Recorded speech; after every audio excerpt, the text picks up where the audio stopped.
गिबियावनो फिन खेबसेबाव आंनि इउटुब चेनेलाव गासिखौ बरायफिननाय जाबाय। लोगोसे दिनै आंजों लोगोसे दङ जों धेमाजि डिस्ट्रिक्टनि हारिमु आफादनि मानगोनां आफादगिरि बिथांखौ आं चेनेलाव बरायग्रोनाय जाबाय। लोगोसे नोंथांमोननि सिगाङाव बिथाङा आंनि चेनेलनि थ्रुयै नोंथांमोननो मोनसे खावलायनो सानदों। नोंथांमोना भिडिअखौ जोबोद नायलांदों, माने बाथ्राखौ मिन्थिगोन मानि थाखाय जों दिनै भिडिअखौ लाबोनो गोनां जादों। गोजोननाय थाबाय बिक्रम बसुमतारी अफिसियेल नोंथांनि बे माने नोंथांनि चेनेलनि थ्रुयै दिनै आं फोरमायनो मोननानै जोबोद गोजोननाय मोन्दों। दिनै आं नैबेखौनो फोरमायनो नागिरदों दे आङो दुलाराय बर' हारिमु आफाद धेमाजि जिल्लानि जानानै नैबेखौनो हांख्रायहरनो सानदों दे जोंनि गेजेराव नै दा DID dance India dance little मास्टाराव जोंनि गलाघाट जिल्लानि सिसुपानि ओनसोलनि साखाथि गामिनि मुस्रि उपेन नार्जारी बिफा आरो अनु नार्जारी बिमानि फिसाज्ला बिथांनि नबजित नार्जारी फंबाया जाहा DID लिटिल मास्टाराव टप 10 आव उथ्रिसार जानो हादों। बेनिखायनो दा उथ्रिसारखांनायनि उनाव बिथांनो भटनि गोनांथि जादों।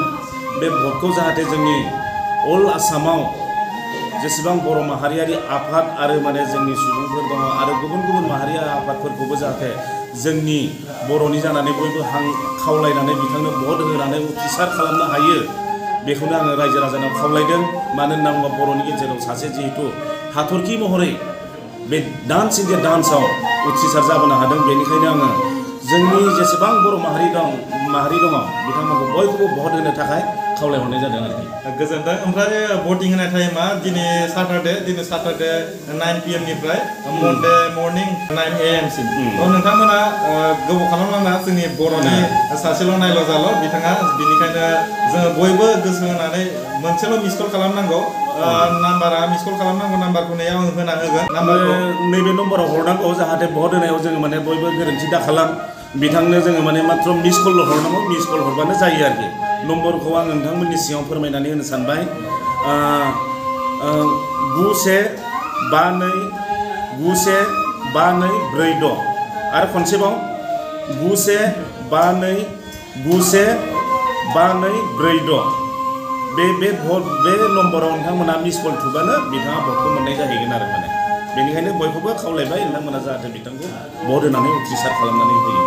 आंनि चेनेलनि गासिबो नायगिरिफोरखौ आंनिफ्रायबो गोसो गोरबोनिफ्राय आंबो बेखौनो खावलायनाय आरो जोंनि बर'नि नायल' जाल' सासेल' जों बिदिनो बयबो जों गावजों गाव हिसाबै जों बयबो बिदिनो सापर्ट खालामलायनांगोन अराय सम।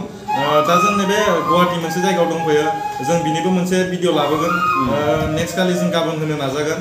दा जों नाथाय दिनै समा गोबां खम, दिनै सुनिबार, दिनैनो भटखौ होनांगौ नालाय मोनायाव। बेनिखायनो आं आंनि चेनेलनि थ्रुयै जायफोर नायगिरि बिथांमोनखौ आं गोसोखांहोनो होननानै बे भिडिअखौ लाबोनाय जाबाय आरो। गोजोन्थों।